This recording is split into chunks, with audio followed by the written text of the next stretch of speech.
एक दिन बुद्ध अपने कुछ भिक्षुओं को मन के विषय में कुछ समझा रहे थे।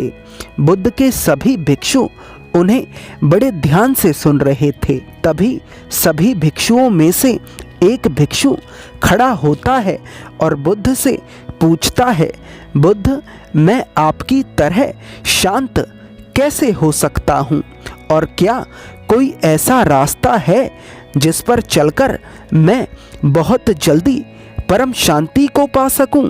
बुद्ध मुस्कुराते हैं और उस भिक्षु से कहते हैं, प्रिय भिक्षु, मैं तुम्हें एक कहानी सुनाता हूँ। किसी नगर में एक धनी सेठ रहा करता था। उसके पास धन की कोई कमी नहीं थी। नगर के सभी लोग उसका आदर सम्मान करते थे। वह लोगों की नज़रों में तो बड़ा सौभाग्यशाली था, परंतु अपनी नज़रों में बड़ा अशांत। उसकी अशांति के कई कारण थे, जैसे और धन कमाने की चिंता, जो धन उसके पास पहले से था उसे कोई छीन ना ले, उसकी चिंता, और भी कई सारी चिंताएं थीं। इसलिए वह शांति चाहता था, परंतु उसे कोई मार्ग नजर नहीं आ रहा था जहां से शांति आ सके या फिर वो शांति तक जा सके।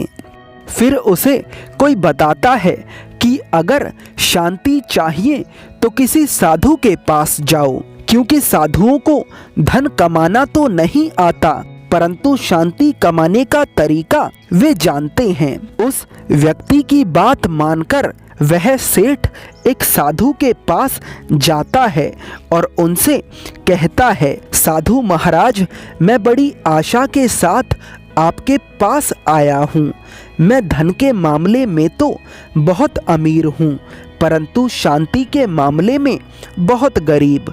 आप कोई ऐसा उपाय बता दीजिए जिससे मेरे मन की अशांति गायब हो जाए। वह सेठ इतना कहकर मन ही मन सोचता है कि वे साधु उसे कोई मंत्र दे देंगे या उसे आशीर्वाद दे देंगे जिससे उसकी समस्या का हल हो जाएगा, परंतु वे साधु उस सेठ को ना तो कोई मंत्र देते हैं और ना ही आशीर्वाद। वे साधु उस सेठ से पूछते हैं, तुम यहाँ कितने दिन रह सकते हो? वह सेठ कहता है, मैं 5 दिन का समय निकाल कर आया हूँ। मैं 5 दिन आपके पास रह सकता हूँ। वे साधु कहते हैं, ठीक है, तुम कल से शांति पाने का अभ्यास शुरू कर देना। उन साधु की बात सुन वह सेठ प्रसन्न होता है और अगले दिन सुबह जल्दी उठकर वह उन साधु के पास जाकर उनसे कहता है, बताइए साधु महाराज, मुझे क्या करना है? वे साधु उस सेठ से कहते हैं, मैंने तुम्हारा बिस्तर धूप में बिछा दिया है, बस तुम्हें यहाँ आराम से बैठे रहना है। गर्मियों का मौसम था।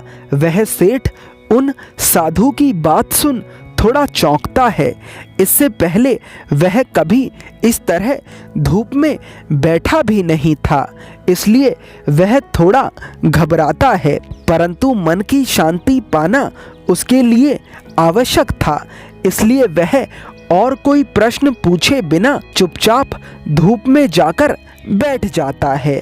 उस सेठ को धूप में बिठाकर वे साधु अपनी कुटिया में भीतर जाकर छाया में आराम से लेट जाते हैं। यह देखकर उस सेठ के मन में क्रोध उठता है, क्योंकि उसे लग रहा था कि वे साधु भी उसके पास बैठेंगे और उसे कुछ सिखाएंगे, परंतु वे साधु तो जाकर आराम से छाया में लेट गए थे और उस सेठ को धूप में बिठा दिया था।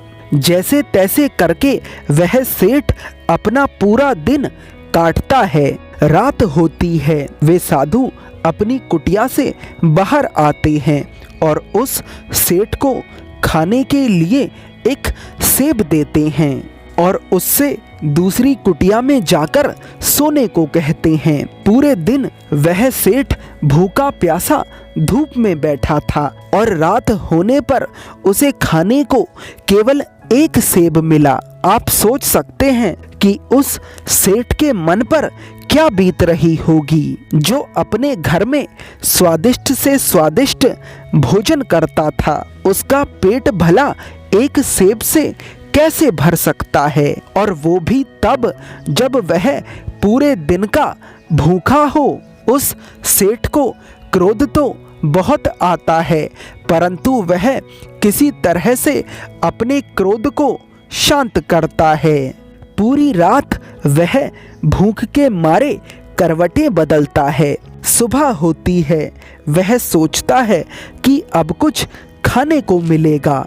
वह सेठ उन साधु की कुटिया में जाता है और देखता है कि तरह तरह के पकवान रखे हैं, मीठे मीठे फल और पीने के लिए स्वच्छ पानी रखा है। वह अपने मन में सोचता है कि साधु ने मेरे ऊपर अत्याचार तो किया, परंतु मेरे लिए मेरी पसंद का भोजन भी मंगवा दिया। वह सेठ भोजन को देखकर ऊर्जा से भर जाता है और उन साधु से पूछता है, साधु महाराज, मुझे आज्ञा दीजिए, मुझे क्या करना है।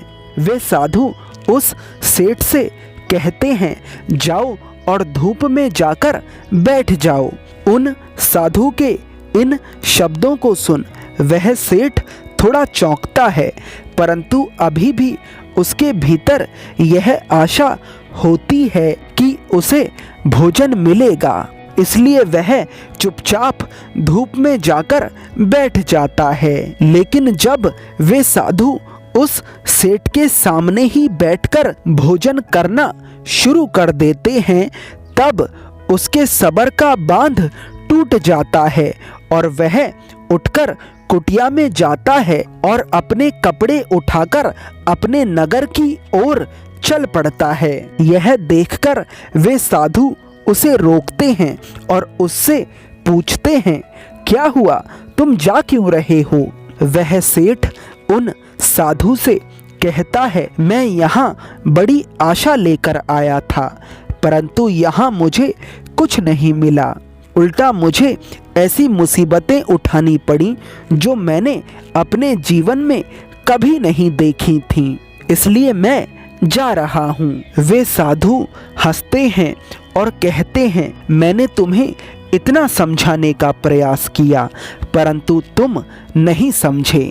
वह सेठ थोड़ा चौंकता है और उन साधु से कहता है, परंतु आपने तो मुझे कुछ नहीं सिखाया। वे साधु कहते हैं, पहले दिन जब मैंने तुम्हें धूप में बिठाया और खुद मैं छाया में बैठा, तब मैंने तुम्हें यह समझाने का प्रयास किया कि मेरी छाया तुम्हारे काम नहीं आ सकती। जब तुम्हें मेरी बात समझ नहीं आई, तब मैंने तुम्हें भूखा रखा और खुद तुम्हारे सामने भोजन किया, तुम्हें ये समझाने के लिए कि मेरे पेट भरने से तुम्हारा पेट नहीं भर सकता।